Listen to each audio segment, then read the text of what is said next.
కోవూరు మండల వైఎస్ఆర్ కాంగ్రెస్ పార్టీ కార్యాలయంలో జిల్లా రైతాంగ సమస్యలపై నిర్వహించిన మీడియా సమావేశంలో వైసీపీ నాయకులు కూటమి ప్రభుత్వంపై తీవ్ర విమర్శలు గుప్పించారు. ఎన్డీఏ అధికారంలోకి వచ్చిన 2 ఏళ్లలోనే వ్యవసాయ రంగం తీవ్ర సంక్షోభంలో కూరుకుపోయిందని, వైఎస్ జగన్మోహన్ రెడ్డి ప్రభుత్వ హయాంలో రైతులు, మహిళలు, యువత సంక్షేమానికి పెద్దపీట వేస్తే ప్రస్తుత ప్రభుత్వానికి మాత్రం అమరావతి కమర్షియల్ వ్యాపారమే ముఖ్యంగా మారిందని వారు మండిపడ్డారు. రాష్ట్రంలో పెట్రోల్, డీజిల్ ధరలపై వ్యాట్ కు 30% నుంచి 31% పెంచడంతో పాటు కాంప్లెక్స్ ఎరువుల ధరకు బస్తాకు 400 నుండి 500 వరకు పెరగడం వల్ల రైతుల పెట్టుబడి ఖర్చులు భారమయ్యాయని ఆవేదన వ్యక్తం చేశారు. దీనికి తోడు వరి ధర కింటాకు 22,000 నుండి 16,000కు పడిపోవడంతో రైతులు అప్పుల పాలవుతున్నారని, నిత్యావసర సరుకులు, పప్పులు, కూరగాయల ధరలు రెట్టింపయ్యాయని ఆందోళన చెందారు. గ్యాస్ ధరలు పెరగడంతో పేదలు మళ్లీ కట్టెల పొయ్యి వైపు వెళ్తున్నారని, బండ్ల వ్యాపారాలు మూతపడ్డాయని పేర్కొన్నారు. వాలంటీర్లను తొలగించి నిరుద్యోగ భృతి ఇవ్వకుండా యువతను మోసగించారని, మహిళలకు నెలకు 1,500 రూపాయలు శ్రీనిధి ఇవ్వడం లేదని, మహానాడు వేదికగా చంద్రబాబు నాయుడు అబద్దాలు చెబుతున్నారని విమర్శించారు. రాబోయే వరి నాట్ల సీజన్లో వైసీపీ రైతులకు అండగా ఉంటుందని, సబ్సిడీలు, మద్దతు ధర కల్పించకపోతే రాష్ట్ర వ్యాప్తంగా పెద్ద ఎత్తున ఉద్యమాలు చేస్తామని హెచ్చరిస్తూ ప్రజలు, రైతుల సంక్షేమం దృష్ట్యా పెట్రోల్, డీజిల్, గ్యాస్ ధరలను వెంటనే తగ్గించాలని ముఖ్యమంత్రి చంద్రబాబు నాయుడును, లోకేష్ ను వారు డిమాండ్ చేశారు. నమస్కారాలు తెలియజేసుకుంటూ వేదిక మీద ఉన్న జిల్లా అధ్యక్షుడు నరసింహరెడ్డి గారు, రాష్ట్ర ప్రధాన కార్యదర్శి మావులూరు శ్రీనివాసరెడ్డి గారు, మల్లికార్జున రెడ్డి గారు, ప్రసాద్ రెడ్డి గారు, వేదిక మీద ఉన్న రైతు నాయకులందరికీ కూడా నమస్కారాలు తెలియజేసుకుంటూ, ఒక క్రూడ్లో నుంచి మనకు దిగుమతి అవుతుంది. ఆ క్రూడ్లో నుంచే డీజిల్ కానీ, తర్వాత పెట్రోల్ కానీ, తారు కానీ అన్నీ కూడా తయారవుతాయి. క్రూడ్ దాంట్లో నుంచి ఉత్పత్తి అయ్యే ఇవన్నీ కూడా మన మీద ఆధారపడి మొత్తం భారం మన మీద పడుతుంది. ఎలక్షన్స్ ముందు 19లో కర్ణాటకలో ఇంత ఉంది, తమిళనాడులో ఇంత ఉంది, నేను వస్తే ఇంత తగ్గిస్తాను అని చెప్పడం జరిగింది. దాదాపు 8 రూపాయలు మామూలుగా పెట్రోలియం పెంచితే మన రాష్ట్ర ట్యాక్సులతోటి పడి 10 రూపాయలు పెరిగింది పెట్రోల్కి, డీజిల్కి, రెండింటికి కూడా. అవి ఎంత భారం అంటే, ఒక రైతు సపోజ్ నాకు ఒక పొలం ఉంది, అక్కడ ఈ వారంలో మట్టి తోలాలనుకున్నాను చేజర్లలో నా ల్యాండ్లోకి. చిన్న ఎగ్జాంపుల్, ట్రాక్టర్ వాడు పోయినసారి తోలితే 300 రూపాయలు తీసుకున్నాడు. జేసీబీ వాళ్ళు 1100 తీసుకున్నారు గంటకి. డోజర్ వాళ్ళు 400 తీసుకున్నారు. ఈరోజు 400 రూపాయలు ట్రాక్టర్ ట్రిప్పుకి అంటాడు, 1,500 రూపాయలు జేసీబీ అంటాడు, డోజర్ వాడు 600 అంటాడు. అంటే ఒక దీని పెరిగిన దానివల్ల ఒక రైతు ఎంత దూరం, నేను ఆపేశాను, నా శక్తి దానిలా ఆపేస్తాను, తోలితే చాలా ఖర్చు అయిపోతుంది. అదే ఆ ల్యాండ్ నేను 3 రైతులకి మగతాకి ఇచ్చాను.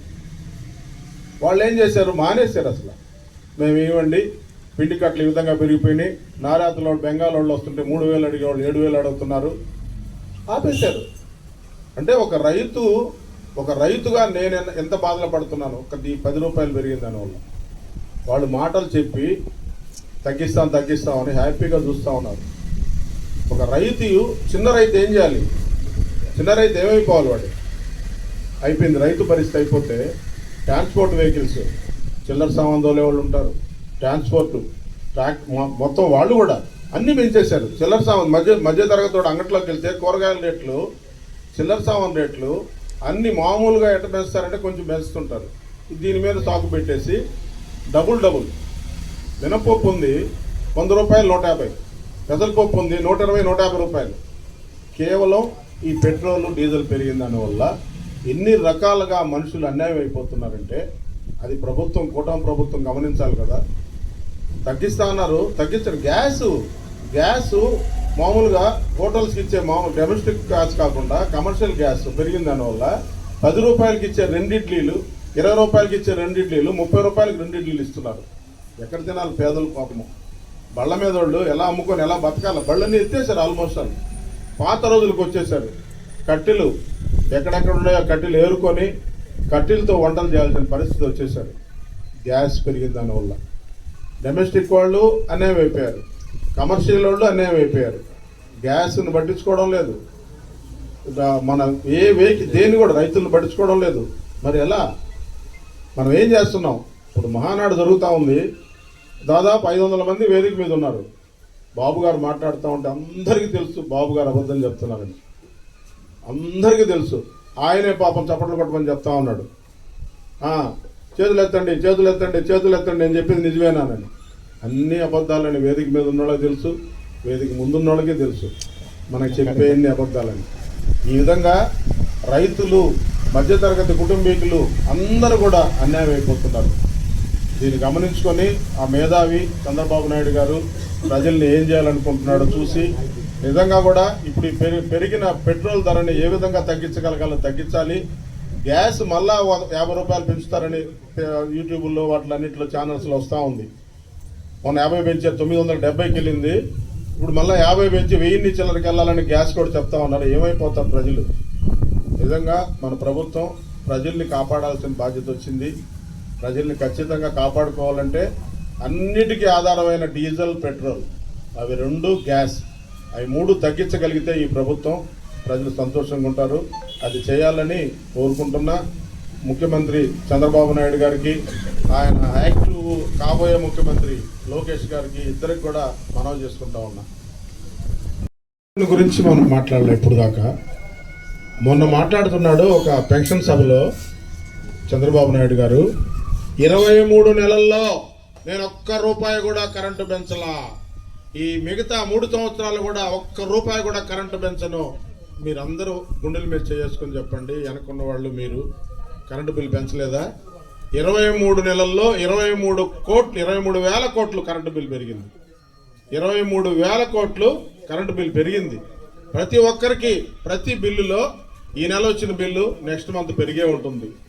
అది ఎలక్ట్రికల్ వాళ్ళని అడిగితే, అన్న ఇది 23వ సంవత్సరంలో 2023లో జరిగిన దాన్ని అక్కడ బొగ్గుకి దానికి సంబంధించిన దాన్ని సర్ప్రైజ్ దీన్ని వేస్తా ఉన్నారు, సర్చార్జ్ చేస్తున్నారు. సర్చార్జీ 23,000 కోట్లు 23 నెలల్లో పెరిగితే పక్కనే చెప్తా ఉన్నాడు 23 నెలలు ₹1 పెంచలేదు, మిగతా 3 సంవత్సరాల్లో కూడా ₹1 పెంచలేదు. ఇంత పెద్ద అబద్ధమా? అబద్ధాలు చాలా చెప్తున్నారు. ఇది మన కళ్ళకు తెలిసేది. ప్రతి నెల కరెంటు బిల్లు మనకు వస్తుంది. అందులో ఇప్పుడు సిమ్ పెట్టబోతున్నారు. అదాని మీటర్లతోటి సిమ్ మన ఫోన్లో లాగా. ఫోన్లో మనం ₹1000 వేసుకున్నామా, అయిపోయిందా, ఇక మళ్ళీ రీఛార్జ్ చేసుకోవాలి. అట్లే కరెంటు బిల్లు ఎంత ఘోరంగా తయారవుతుంటే రేపు పాపం సిమ్ వేసుకునే వాళ్ళు ఎంతమంది ఉంటారు, రీఛార్జ్ చేసుకునే వాళ్ళు ఎంతమంది ఉంటారు, చిన్న చిన్న కుటుంబాలు. ఈరోజు మనం ₹1000 ఇంట్లో కరెంటు బిల్లు మనకు 3000 వస్తుంది నెలకి. నాకు అనుకోండి 4000 రీఛార్జ్ చేసుకుంటాను. కరెక్ట్గా మనం ఉండమో లేమో తెలుసో తెలీదో కరెంటు పోద్ది అంతే. అంత ఘోరంగా అదాని మీటర్లో రీఛార్జ్ తొందరగా పెట్టబోతున్నాడు. ప్రస్తుతానికి అన్ని గవర్నమెంట్ ఆఫీసుల్లో పెడుతున్నారంట, ఆ తర్వాత మన నెత్తినేస్తారంట. ఇవన్నీ కూడా గమనించుకుంటా ఉన్నారు ప్రజలు. ఏం తెలివి తక్కువ వాళ్ళు కాదు. జగన్మోహన్ రెడ్డి గారు ఉన్నప్పుడు నాడు నేడు కింద స్కూళ్ళన్నీ బాగు చేశారు. కానీ ఓడిపోయిన తర్వాత 80% పనులు పూర్తయి ఉంటే ఇంతవరకు 2 సంవత్సరాలు పూర్తి అవుతుంటే ఆ బిల్డింగ్లకి డ్యాన్స్ శాంక్షన్ చేయలేదు, బిల్డింగ్ పూర్తి కాలేదు. ఎమ్మెల్యే గారు అన్న దీన్ని చొరవ తీసుకొని టీఎన్సీ స్కూలు మన పూర్ బజార్లో ఉండే స్కూల్ కూడా అసంతృప్తిగా ఉంది. వెంటనే దాన్ని పూర్తి చేసి చేయాలని సభాముఖంగా కోరుకుంటున్నాను. చంద్రబాబు నాయుడు ఎప్పుడు చెప్పింది చేయడు. ఇప్పుడు కొత్త రకాలు తీసుకొస్తా ఉన్నప్పుడు రైతులకి యాప్లు పెడితే యాప్ల్లో ఎప్పుడో కావాల్సిన పిండి కట్టు ఇప్పుడే బుక్ చేసుకుంటే అప్పుడు అందిస్తాడంట. ఇదేమన్నా జరిగే విషయమా? రైతు డబ్బులు ఎత్తుకొని ఆ రోజు కట్టెత్తుకోబోయేవాడిని నువ్వు యాప్ పెట్టుకో. వీళ్ళలో ఎంతమంది 90 మంది చదువు సంధ్య లేని వాళ్ళని పెట్టుకొని యాప్లు పెట్టుకోండి అని చెప్పి టెక్నికల్ వ్యవసాయం. ఎంత పుస్తకం చూసి చదువు చెప్పినట్టే వంట చేసినట్టే ఉంది కానీ బొచ్చులు గడికి వంట చేసినట్టు లేదు. అసలు ఈ దౌర్భాగ్యం కూడా ఈ పిండి కట్లు డీజలు ఇవన్నీ పెరుగుకుంటా పోయే కొద్ది వరి కోతలు అన్నీ పెరుగుతున్నాయి. వడ్డ ధర ఏమో 17,000 నుంచి 21,000 నుంచి 17,000కి 16,000కే వస్తున్నాయి. ఇది అన్నీ అరికట్టాలా మీరు? అదేమంటే రైతులకు ఒక మార్జిన్ మనీ అక్కడ ఏర్పాటు చేసి ఇప్పుడు ధరల స్థిరీకరణ ఏర్పాటు చేస్తామని జగన్మోహన్ రెడ్డి చెప్తే అవన్నీ తొంగలో దొక్కేసి ఇప్పుడు ఎంతసేపు పిండి కట్లు యాపుల్లో పెట్టుకోండి, మీ భూములు యాపుల్లో చూసుకోండి, మీ సీ బుక్కుల్లో ఈ రావు ఈ పుస్తకాలు అదే సర్వర్లు లేవు, ఏ సర్వర్ పనిచేయదు, ఎప్పుడు ఏ టైంలో కూడా. ఇటువంటి దౌర్భాగ్యం ఇంతవరకు ఎక్కడా చూడలేదు. కాబట్టి ఇటువంటి ప్రభుత్వం అదే అంటే మేము మంచి ప్రభుత్వం అని చెప్పుకోవడానికి పనికి వస్తుంటాం. వేదిక నలంగిన పెద్దలు, జిల్లా పార్టీ రైతు అధ్యక్షులు, ఉపాధ్యక్షులు రాధన్న గారికి, మామూలు శ్రీనివాసరెడ్డి రాష్ట్ర కార్యదర్శి గారికి, మల్లికార్జున రెడ్డి, నల్గోలు సుబ్బారెడ్డి, మా జెడ్పీటీసీ గారు లతమ్మ గారికి అందరికీ నా నమస్కారాలు. అని వీళ్ళు ఏందేందో చెప్పుకుంటా పసుపు పండుగ రైతులందరూ బ్రహ్మాండంగా ఉన్నారని చెప్తున్నారు. వీళ్ళు అవి అసలు పిచ్చి పట్టిపోతా ఉన్నాయి వినేవాడికి. ఎక్కడ రైతు ఆనందం కూడా పసుపు పండుగ అంతా పసుపు మయం అయిపోయిందంట. నిన్న ఆయన వేమిరెడ్డి ప్రభాకర్ రెడ్డి గారు చెప్తున్నాడు. ఆయన ఎన్నేళ్ళు పసుపు తండులో పనిచేసాడు? మేము 28 ఏళ్ళు పనిచేసాం పసుపు తండు. 28 ఏళ్ళు పసుపు తండులో పనిచేసింది. వీళ్ళు ఎందుకు చెప్తున్నారో ఈ మాటలేందో.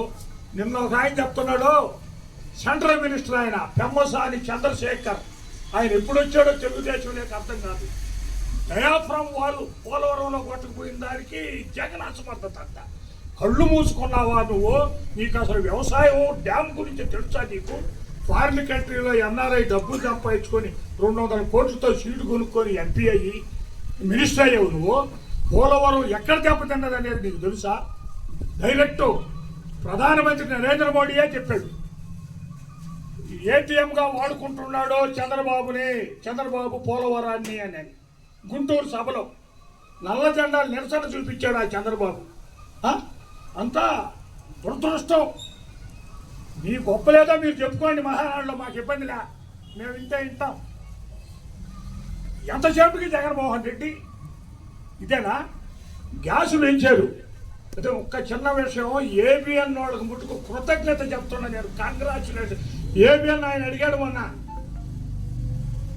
గ్యాసు ధరలు పెట్రోల్ ధరలు పెంచితే నవ్వుకునేది ఫస్ట్ రేవంత్ రెడ్డి అంట, రెండవది చంద్రబాబు అంట. ఆంధ్రాలో 30% వ్యాట్ వస్తుంది. మీకు ఎంత లాభం వస్తుంది రాష్ట్రానికి?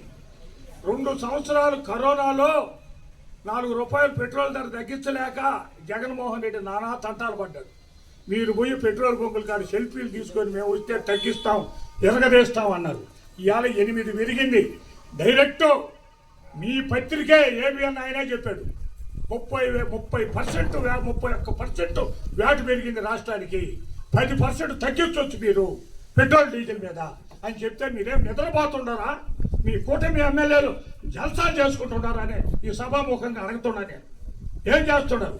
ఆ రోజు గ్యాస్ పెంచితే వైఎస్ఆర్ హయాంలో 50 రూపాయలు రాష్ట్ర ప్రభుత్వం భరిస్తుందన్న మొనగాడు ముఖ్యమంత్రి వైఎస్ రాజశేఖర్ రెడ్డి. 50 రూపాయలు ప్రజల మీద భారం పడకుండా రాష్ట్ర ప్రభుత్వం మీద భారం వేసుకొని జనాలకు తగ్గించిన ఘనత ఆయింది. మీరా ముఖ్యమంత్రుల సీనియారిటీ దేనికి? నీ సీనియారిటీ తిప్పలో దొక్కన. ఇలా రైతు పరిస్థితి ఏంది? 400-500 రూపాయలు కాంప్లెక్స్ ఎరువులు పెరిగిపోయినాయి. ఫిషిసైడ్స్ చూస్తే లీటరు 10,000, 8,000 ఫిషిసైడ్స్ మందులు. ఏ రైతు 5-6 సార్లు కొట్టాలి ఎకరానికి? ఎంత కొనగలరు? వాడు ఎంత మార్జిన్ వస్తుంది? ఒడ్లు చూస్తే నాకు మా నాయకులు చెప్పినట్టు 22,000 ఉన్న ఒడ్లు 16,000కి వచ్చాయి. రైతు ఏం చేయాలి? చాలామంది రైతులు, పెద్ద రైతులు, చేసుకునే వాళ్ళు అందరూ మిడిల్ క్లాస్ రైతులకి కౌలుకి ఇచ్చి ఉన్నారు మన డెల్టా ఏరియాలో. వాళ్ళు ఏం చేస్తారు? కౌలు వాళ్ళు, వాళ్ళకి ఏదన్నా 4 బస్తాలు మిగిలితే మళ్ళీ వ్యవసాయం చేయగలరు. వాళ్ళు ఎంతసేపు అప్పులు తెచ్చిపెట్టి మన మక్తాలు ఎట్టగట్టగలరు? ఆ విధంగా వ్యవసాయం ఈ విధంగా ఉంటే వీళ్ళు మాట్లాడతారు. అబ్బా సోమిరెడ్డి మాట్లాడతాడు. ఆయన సోదిరెడ్డి, నీ బతుకేంది, నీ చరిత్ర ఏంది? సర్వేపల్లిలో చూస్తే గప్పు కొడుతున్నావు. నువ్వు మాట్లాడతావా రాజశేఖర రెడ్డి కుటుంబాన్ని, జగన్మోహన్ రెడ్డినే? ఖబర్దార్. ఏమన్నా అర్థం ఉందా నువ్వు మాట్లాడటం? మనిషికి ఇవాళ రైతుల పరిస్థితి చూడు ఏ విధంగా ఉందో. కాలువలు తీయకుండానే బిల్లులు చేసుకున్నావు. అందరూ కూటమి ఎమ్మెల్యేలు ఎక్కడ పూడికి తీతలు తీసిందో లేదు. ఏడో మెయిన్ రోడ్ అమ్మని తీసుకొని ఒక ఫోటో పెట్టుకొని వాళ్ళ ప్రైవేట్ ఇంజనీర్లతో ఎస్టిమేషన్లు ఇచ్చి ఇంజనీర్లకు పంపించి బిల్లులు చేసుకున్న ఘనత మీది. జగన్మోహన్ రెడ్డి చేశాడు ఆ తప్పు. జగన్మోహన్ రెడ్డి 2 సంవత్సరాలు కొంత లోటు బడ్జెట్లో కరోనా టైంలో రాష్ట్రాన్ని కాపాడి 10 లక్షలు వ్యాక్సిన్లు వేయించి ఎంతమంది జనాన్ని కాపాడాడో. మీ పోటీ యువకులు, పత్రికా విలేకరులు ఎంతమంది ఉన్నారు? మాకంటే చదువుకున్నోళ్ళు మీరు, మీకు ఇంకా అన్ని తెలుసు. కాకుంటే మేము ఏదో ఒక పార్టీ, ఒక రాజకీయ నీడన ఉన్నాం కాబట్టి మేము మాట్లాడాల్సి వస్తుందే కానీ మీకు తెలవంది ఏమీ లేదు, మీకు మేము చెప్పాల్సింది ఏమీ లేదు. అందువల్ల ఇవాళైనా రైతుల గురించి, రైతు అంటే ఎప్పుడు ఆయన చెప్తాడు అన్నం ఎవరు తినమన్నారా నిన్న, క్యాన్సర్ వస్తుందని చెప్తాడు ముఖ్యమంత్రి. అన్నం ఎవరు తినమన్నాడు నిన్న? ఎంతమంది అన్నం తినుకుంటే బతకాలం ఆయన మనం పేదవాళ్ళు మధ్య తరగతి వాళ్ళు. మనం ఏమి ఇవాళ ఫ్రూట్ సాలిడ్లో ఇది శక్తి ఉందా? మనకి ఆడి నుంచి వస్తాయి డబ్బులు. ఒక్కరో ఉన్న జ్ఞానం ఉందా నీకు? అది కాదు. అందువల్లే ఆ ఎన్టీ రామారావు ఏ మనసులో దర్శిందని ఆయన ఈడు మళ్ళా మహానాడు ఎత్తడం నాకు ఇష్టం లేదని చెప్పి అతను ఏ దాంట్లోనూ మోడీకి చెప్పి ఆపించగలిగాడు. వాస్తవంగా ఈ ఎమ్మెల్యేలో ఈయన దొరువులు చూశాడు ఆయన మహానుభావుడు. ఏడున్నాడు ఎన్టీ రామారావు? ఆయన నిజంగా మహానుభావుడే. అతను వీళ్ళ వారవలేని తనాలు, వీళ్ళ గందరగోళాలు చూసి నోరు మూసుకోండి రా చాలు, గప్పు కొట్టిస్తున్నారు నా బొమ్మ పెట్టుకొని. బొమ్మ పెట్టుకునేదానికి రామారావు కావాలా? వైస్రాయ్ హోటల్లో చెప్పులు వేసేదానికి అప్పుడు మా అవుపడలా, అప్పుడు అవుపడలా ఆయనకి చంద్రబాబుకి. ఆ రోజు మొనగాడుగా రామారావు నెల్లూరుకు వస్తే గాంధీ బొమ్మ సెంటర్లో మొనగాడుగా నిలబడ్డాడు మా ఎమ్మెల్యే, మా అప్పటి ఎమ్మెల్యే, ఇప్పుడు మాజీ ఎమ్మెల్యే ప్రసన్న కుమార్ రెడ్డి గారు. గాంధీ బొమ్మ సెంటర్లో వాన వస్తుంటే గుడుగు పట్టుకొని నిలబడ్డాం మేము. అటువంటి ఎన్టీఆర్ అభిమానులు మేము. నువ్వు వచ్చి వాళ్ళ పార్టీలు లాక్కొని, వాళ్ళ గుర్తులు లాక్కొని, వాళ్ళ కుటుంబాన్ని బజార్ చేసి వాళ్ళ బిడ్డలు సాగు కారణమైనవాడువా నువ్వు. ఎక్కడ పెట్టినా ఎన్టీఆర్ బొమ్మ పెట్టండి, ఎక్కడ పెట్టినా ఎన్టీఆర్ బొమ్మ పెట్టండి అనేవాడు రమేష్ రెడ్డి. ఒకసారి ఈ ఏ పుస్తకాలయ్యా, మెంబర్షిప్ పుస్తకాల్లో ఎన్టీ రామారావు ఫోటో పెట్టాడని వాడిని అట్టడుగుని దొక్కిచ్చేసాడు. ఎన్టీ రామారావు వేరే అభిమాని పాపం రమేష్ రెడ్డి కుటుంబం. ఎన్టీ రామారావు నెల్లూరుకు వచ్చిన దాకా కూడా తాలిబొట్టు కట్టనని చెప్పి కూర్చున్నాడు. అప్పటికప్పుడు ఆడ ఏదో విమానం హెలికాప్టర్ లేట్ అయినా పర్వాలేదు, నాకు ముహూర్తం అయిపోతుంది అన్నగారు ఒప్పుకోవాలి. అటువంటి అభిమాని ఇలా పార్టీలో అట్టడుగుని దొక్కేసారు మీరు. మీరా తెలుగుదేశం వీళ్ళు వచ్చారు. ఇప్పుడు తెలుగుదేశం నారాయణ ఒక ఆయన, ఒక ఆయన వీళ్ళ రామనారాయణ రెడ్డి ఏ గాయక సాపెత్తేవాడు. ఆ కుటుంబం పేరే జడగొట్టాడు, ఆనవాళ్ళ కుటుంబం పేరే జడగొట్టాడు. అందువల్ల ఏంటంటే రైతుల తరఫున ఏదైనా ఉంటే మంచి చేయండి. 2 మంత్రులు ఉన్నారు, అందరూ ఉన్నారు ఎమ్మెల్యేలు, కూటమి ఎమ్మెల్యేలు. మీరందరూ రైతులకు అంత ఎంతో సాయం చేసి ఆదుకుంటారని ఇప్పటికైనా కళ్ళు తెరుచుకోండి అని చెప్పి వేడుకుంటూ సెలవు తీసుకుంటున్నా. జై జగన్, జై హింద్. బాధుడే బాబు కార్యక్రమానికి చేసినటువంటి వేదిక మీద రైతులందరికీ, నాయకులకు, పత్రికా విలేకరులకు అందరికీ నమస్కారం. మీ అందరికీ తెలిసినదే, ఈ మధ్యకాలంలో తమిళనాడు, బీహార్లో కొన్ని 2-3 రాష్ట్రాల్లో ఎలక్షన్ జరిగేదాకా పెట్రోల్ డీజిల్లు పెంచకుండా ఎలక్షన్లు అయిన తర్వాత పెట్రోల్ డీజిల్లు పెంచడం జరిగింది. దాదాపు 8.5 రూపాయలు, అంటే దాదాపు 9 రూపాయల దాకా పెట్రోల్ మీద, డీజిల్ మీద పెరగడం జరిగింది. గతంలో 2004లో జగన్మోహన్ రెడ్డి గారు సీఎంగా ఉన్నప్పుడు పెట్రోల్ డీజిల్ పెరిగితే లోకేష్ బాబు యువగళం పాదయాత్రలో సైకో ఇష్ట ప్రకారం డీజిల్ పెట్రోల్ పెంచేస్తున్నారని నానాయాగి మాట్లాడారు.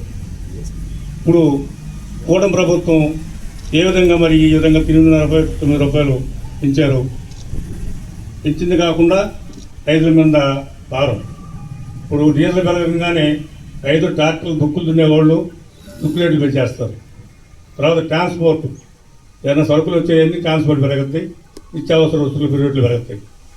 ఏది కూటమి ప్రభుత్వం చెప్పేది ఒకటి, చేసేది ఒకటి. చెప్పిన దానికి చేసిన దానికి ఆచరణ ఉండనే ఉండదు. కాబట్టి అది కూడా కాకుండా మళ్ళీ ఇంటి కట్టలు, కాంప్లెక్స్ ఎరువులు ఒక్కొక్క బస్తాకి 400 నుంచి 375 నుంచి 400 వరకు పెంచడం జరిగింది.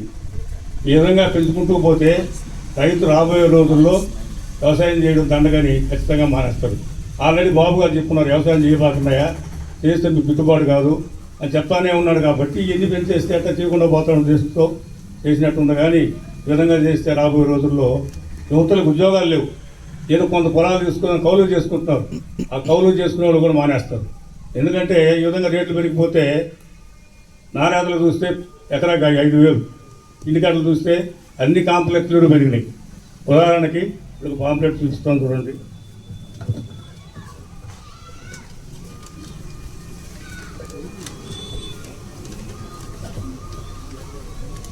ఇప్పుడు చూడండి ఎంత పెరిగింది.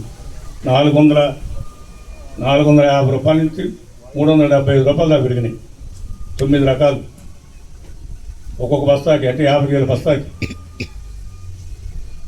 ఈ విధంగా పెరుగుతా పోతే రాబోయే రోజుల్లో వ్యవసాయం చేసేవాళ్ళు ఎవరు ఉండరు. యువత ఇప్పుడు ఏదో కొద్దిగా గిట్టుబడి అవుతుంది చేస్తున్నారు. ఈ విధంగా పెంచుకుంటా పోతే వాళ్ళు మానేస్తారు.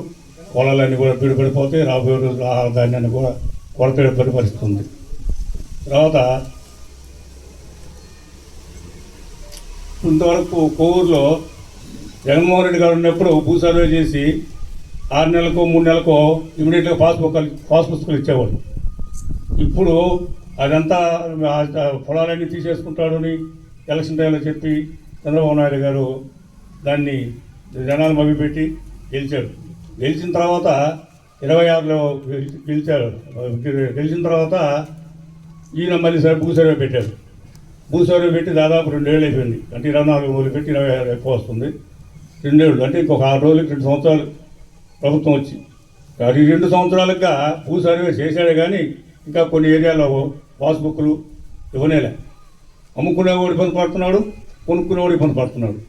ఎందుకంటే చెప్పేది ఒకటి, చేసేది ఒకటి. చెప్పింది ఆచరణలకు ఈ రోజు కూడా చంద్రబాబు నాయుడు గారు చాలు.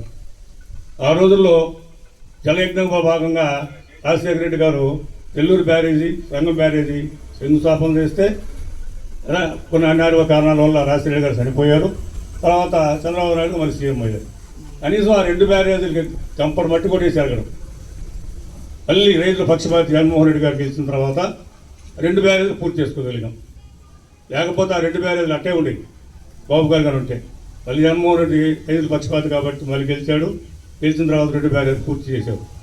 ఏదైనా సరే ఆచరణ చేయాలంటే మాత్రం మన జగన్మోహన్ రెడ్డి గారికి సాధ్యం. ఇంకొకటి, పెన్షన్లు జగన్మోహన్ రెడ్డి గారు ఉన్నప్పుడు 66 లక్షల చిల్లర పెన్షన్లు ఇస్తున్నాం. ఇప్పుడు 66 లక్షల చిల్లర పోయి ఇప్పుడు బాబు గారు 60 లక్షలు ఇస్తున్నాడు. అంటే దాదాపు 60 లక్షల పెన్షన్లు తీసేశాడు. 6 లక్షలు తీసేశాడు. 66 జగన్మోహన్ రెడ్డి గారు ఉన్నప్పుడు, బాబు గారు ఉన్నప్పుడు ఇప్పుడు 60 లక్షలు, అంటే 6 లక్షల చిల్లర పెన్షన్లు తీసేశాడు.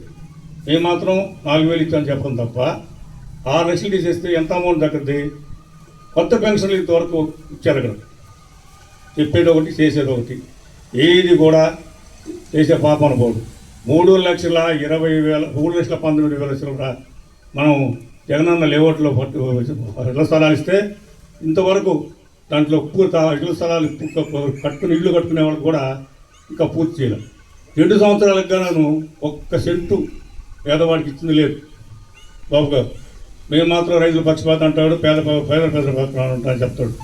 ఏది కూడా లేదు. 50 సంవత్సరాల వాళ్ళకి 15,000 ఇస్తాను వస్తున్నాడు, అది లేదు.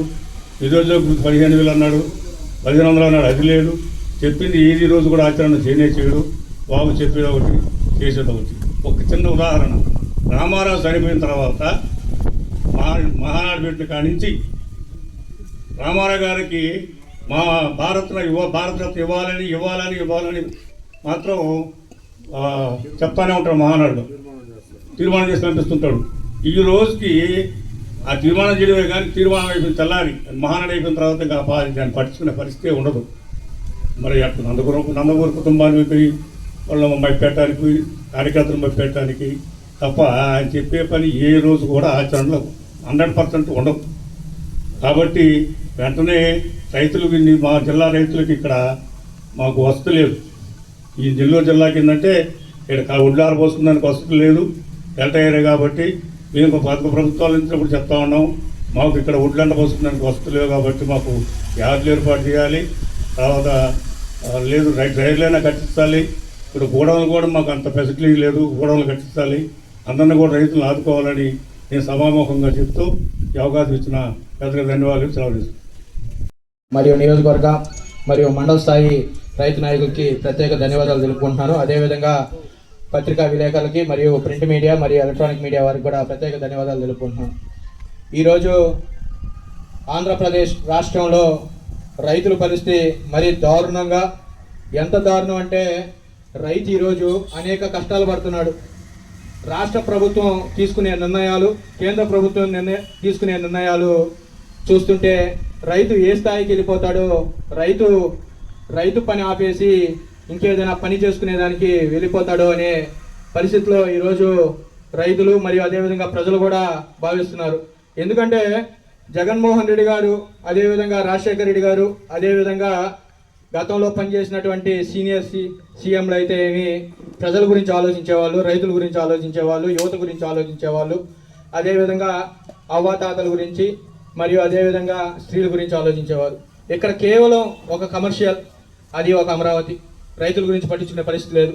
ఎందుకంటే జగన్మోహన్ రెడ్డి గారు 2 సంవత్సరాలు కరోనా వచ్చి రాష్ట్రాలే కాకుండా ప్రపంచాలు మొత్తం దిగ్భ్రాంతికి గురైపోతే, వ్యవస్థ మొత్తం ఆగిపోతే, ఎక్కడ కూడా రాష్ట్రం మీద కానీ ప్రజల మీద కానీ భారం చూపకుండా రాష్ట్రమే భరించే విధంగా జగన్మోహన్ రెడ్డి గారి పరిపాలన అందిస్తే, ఇక్కడేమో ఇందాక మా పెద్దలు నరసింహన్ రెడ్డి గారు, రాధాకృష్ణారెడ్డి గారు, ప్రసాద్ రెడ్డి గారు చెప్పినట్టు పెట్రోల్ ధరని మరియు అదేవిధంగా డీజిల్ ధరని ఆకాశానికి పెంచేసి, ఏ రాష్ట్రంలో లేని విధంగా ఒక ఆంధ్రప్రదేశ్ రాష్ట్రంలోనే ఆకాశానికి పెంచి ప్రత్యేకంగా రైతుల మీద భారం పడుతుంది. ఎందుకు రైతుల మీద భారం పడుతుందంటే, రైతు పొలంలో దిగినప్పటి నుంచి యంత్రాలతో పని అయిపోయింది.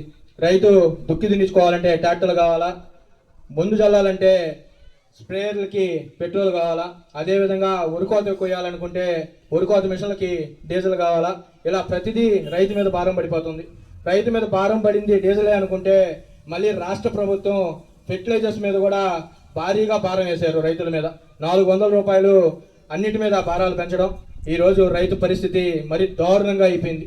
ఒక్కసారి రాష్ట్ర ప్రభుత్వం రైతుల ఆగ్రహానికి గురి కాకుండా ముందు చర్య భాగంగా రైతులకు కావాల్సిన ప్రతి సబ్సిడీ అయితే ఏమి, ఎంఎస్పి అయితే ఏమి, ప్రతిదీ కూడా వాళ్ళకి అందే విధంగా చూడని ఎడల వైఎస్ఆర్ కాంగ్రెస్ పార్టీ ఎప్పుడు ప్రజల పక్షాన, రైతుల పక్షాన, యువత పక్షాన, ప్రతి ఒక్క ప్రజల పక్షాన వైఎస్ఆర్ కాంగ్రెస్ పార్టీ ఉంటుంది. కాబట్టి ప్రత్యేకంగా ఇప్పుడు రైతులు ఒడ్లు నారాతలు వేసే సీజన్ కాబట్టి వాళ్ళ పక్షాన వైఎస్ఆర్ కాంగ్రెస్ పార్టీ ఉంటుంది. వాళ్ళకు కానీ మీరు కానీ ఎటువంటి సదుపాయాలు కానీ చేయకపోతే జిల్లా స్థాయిలోనే కాకుండా రాష్ట్ర స్థాయిలో కూడా రైతు నాయకులు, రైతు కార్యకర్తలు రైతులతో కలిసి ఉద్యమం చేసేదానికి కూడా వెనకాడడం అని చెప్పి కూడా తెలియజేస్తా ఉన్నాం.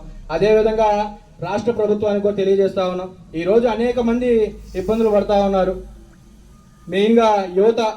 గతంలో జగన్మోహన్ రెడ్డి గారు వాలంటీర్ వ్యవస్థ తీసుకొని వచ్చి 5,000 రూపాయలు ఒక 4 లక్షల మందికి ఉపాధి కలిగిస్తే, ఈరోజు ఆ 4 లక్షల మందిని తీసేసి మీరు ఇస్తానన్న నిరుద్యోగి వృత్తి ఇవ్వకుండా, అది కూడా ఈరోజు యువత అనేక ఇబ్బందులు పడతా ఉన్నారు. అదేవిధంగా స్త్రీలైతే ఎక్కడ మాకు స్త్రీనిధి ఇస్తానని చెప్పి నెలకు 1,500 రూపాయలు, ఎంతమంది ఆడవాళ్ళు ఉంటే అంతమంది ఆడవారికి ఇస్తానని చెప్పి మోసం చేయడం. అదేవిధంగా గ్యాస్ సిలిండర్లు ఈరోజు చూస్తా ఉన్నాం. 850 రూపాయలు ఉన్న గ్యాస్ సిలిండర్ని 1,250 రూపాయలు తీసుకెళ్లారు. అది కూడా దొరికే పరిస్థితిలో లేదు. ఉచితంగా 3 సిలిండర్లు ఇస్తా అన్నారు. 3 సిలిండర్లు కాదు కదా, అప్పుడెప్పుడో ఎన్టీఆర్ గారు పెట్టిన దీపం పథకం కింద ఇస్తామని చెప్పి చెప్తా ఉన్నారు. వీళ్ళు ఎంతసేపటికి రాష్ట్రంలో ఏం పరిపాలన చేసుకుంటున్నారు అంటే, పండగ వాతావరణం, పసుపు పండగ, లేదంటే ఎన్డీఏ పండగ, లేదంటే వాళ్ళ సొంత పండగ. అంతేగాని రాష్ట్రంలో ప్రజలు ఏ విధమైపోయినా మాకు సంబంధం లేదు, మా పార్టీ బాగుంటే చాలు, మేం బాగుంటే చాలు అనే పరిపాలనని ఈరోజు కొనసాగిస్తూ ఉన్నారు. ఒకసారి ఆలోచించండి. డిఎస్ఏని జగన్మోహన్ రెడ్డి గారు ఆగిపోయి ఉన్న డిఎస్సిని తీసుకొని వస్తే, ఈ ఎన్డీఏ గవర్నమెంట్ వచ్చిన తర్వాత వాళ్ళకి పోస్టింగ్లు ఇస్తే దాంట్లో భారీ అవినీతి జరిగిందని చెప్పి రీఎంక్వైరీ చేసింది. ఈరోజు వాళ్ళందరూ ఉద్యోగం వచ్చిందని చెప్పి ఆశపడుతుంటే, ఈరోజు కోర్టు చాలా అవినీతి జరిగిందని చెప్పి రీఎంక్వైరీ చేస్తే ఈరోజు ఎంతమంది ఉద్యోగాలు పోతాయో అని ఆ డిఎస్సిలో ఉద్యోగం పొందిన ప్రతి ఒక్కరు కూడా బాధపడతా ఉన్నారు. ఇలా 1 కాదు 2 కాదు అనేక కష్టాలు ఈరోజు ఈ 2 సంవత్సరాల రాష్ట్రంలో అనుభవిస్తూ ఉన్నారు. ఒకసారి ఆలోచించండి. మీరు ఇచ్చింది కేవలం 6 సంక్షేమ పథకాలే. మీరు ఇచ్చిన ఈ 6 సంక్షేమ పథకాల్లో ఒక పథకం జగన్మోహన్ రెడ్డి గారు అమ్మఒడి అని చెప్పి పెడితే, మీరు తల్లికి వందనం అని చెప్పి అది ఒకటి ఇస్తున్నారు. అది కూడా ఎందుకు ఇస్తున్నారంటే, ఎక్కడ జగన్మోహన్ రెడ్డి గారు రోడ్డు ఎక్కుతారో వాళ్ళకి ఇవ్వకుంటే ఎక్కడ జగన్మోహన్ రెడ్డి గారు రోడ్డు ఎక్కి ప్రశ్నిస్తారనే ఉద్దేశంతో ఈరోజు మీరు ఆ తల్లికి వందనం ఇస్తున్నారు.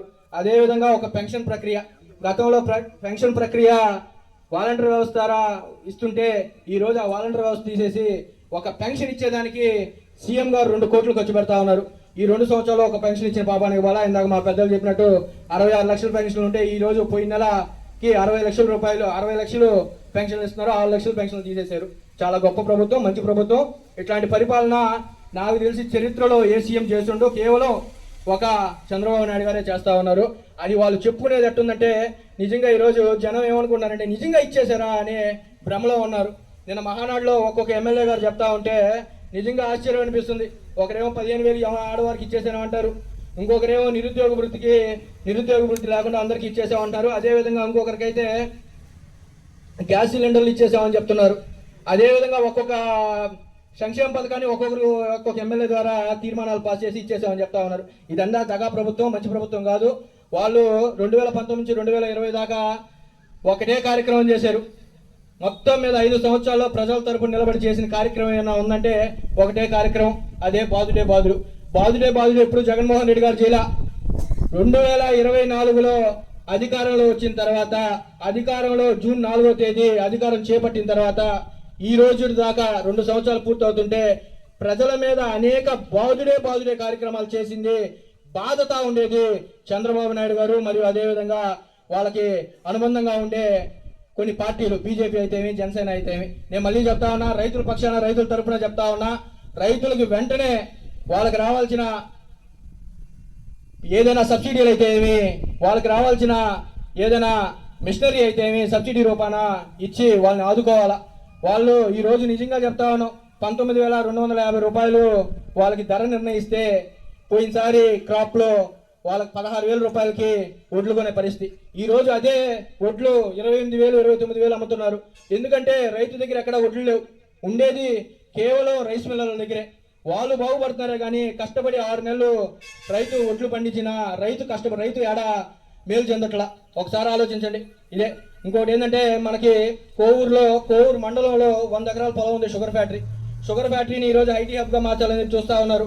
ఆ ఐటీ హబ్ కాకుండా రైతులకు ఉపయోగపడే విధంగా ఇందాక మా రైతు జిల్లా అధ్యక్షుడు అయినటువంటి నరసింహారెడ్డి గారు చెప్పినట్టు రైతులకి ఉపయోగపడే విధంగా గోడౌన్స్ కట్టండి, లేదా వడ్లారు పోసుకునేదానికి యార్డులు కట్టండి, అదేవిధంగా కోల్డ్ స్టోరేజ్లు కట్టండి. మంది కోవూరు నియోజకవర్గం పెన్నా డెల్టా కాబట్టి 100 ఎకరాల పొలం ఎక్కడా లేదు కాబట్టి ఉండేది కోవూరు పోతిరెడ్డి పొలంలో షుగర్ ఫ్యాక్టరీ కాబట్టి ఆడ ఐటీ హబ్ కాకుండా ఐటీ హబ్ కట్టుకోవాలంటే మనకి ఆనాటి ముఖ్యమంత్రి రాజశేఖర రెడ్డి గారు ఇచ్చిన వరం కొడవలూరు మండలంలో సెజ్ ఉంది. యువతకి ఉద్యోగాలు కల్పించాలనుకుంటే అక్కడ కల్పించండి, రైతుకి మేలు చేయాలనుకుంటే ఈ 100 ఎకరాల్లో రైతుకి కావాల్సిన ప్రతి ఒక్కటి అక్కడ చేసి పెట్టండి. ఎందుకంటే మనకు అందుబాటులో మన పెన్నా డెల్టా, మన డెల్టా ప్రాంతం కాబట్టి మనకు అందుబాటులో ఉంటుంది, రైతులకు ఉపయోగపడుతుంది. రైతులకి ఏమాత్రం మంచి చేయాలన్నా ఈ 2 సంవత్సరాలు పూర్తయింది. ఇంక 3 సంవత్సరాల్లో ఆ 100 ఎకరాల్లో మీరు యాడ్లు అయితే ఏమి, కోల్డ్ స్టోరేజ్లు అయితే ఏమి, ఒడ్లు స్టాక్ చేసిన దానికి గోడాలకు అయితే ఏమి రైతులకి ఉపయోగపడే విధంగా చేస్తారని చెప్పి కూడా, రైతులకి మేలు చేసే విధంగా కూడా చేస్తారని చెప్పి చెప్తా ఉన్నా. ఎందుకంటే ఇక్కడ రాష్ట్రంలో ఎమ్మెల్యేగా ప్రశాంత్ రెడ్డి గారు అయితే అక్కడ కేంద్రంలో ఎంపీ గారు వేమిరెడ్డి ప్రభాకర్ రెడ్డి గారు. మనకి ఇక్కడ కావాలన్నా పర్మిషన్ వస్తుంది, కేంద్రంలో కావాలన్నా పర్మిషన్ వస్తుంది. దాన్ని ఉద్దేశంలో పెట్టుకొని రైతులు మేలు చేసే విధంగా షుగర్ ఫ్యాక్టరీలో రైతులకు సంబంధించిన ప్రతి వస్తువు, ప్రతి యార్డు అక్కడే ఉండాలని కూడా తెలియజేసుకుంటూ ఇంతటి అవకాశం కల్పించిన పెద్దలందరికీ ధన్యవాదాలు తెలుపుకుంటాను. ఇంకో విషయం ఏంటంటే ఇంతటి కార్యక్రమాన్ని ఎల్లప్పుడూ వైఎస్ఆర్ కాంగ్రెస్ పార్టీ సీనియర్ నాయకులు, అదేవిధంగా సలహాలు సూచనలు ముందుండి నడిపిస్తున్నటువంటి వైఎస్ఆర్ కాంగ్రెస్ పార్టీ సీనియర్ నాయకులందరికీ ప్రత్యేక ధన్యవాదాలు తెలుపుకుంటూ సెలవు తీసుకుంటాను. Please subscribe SS News AP.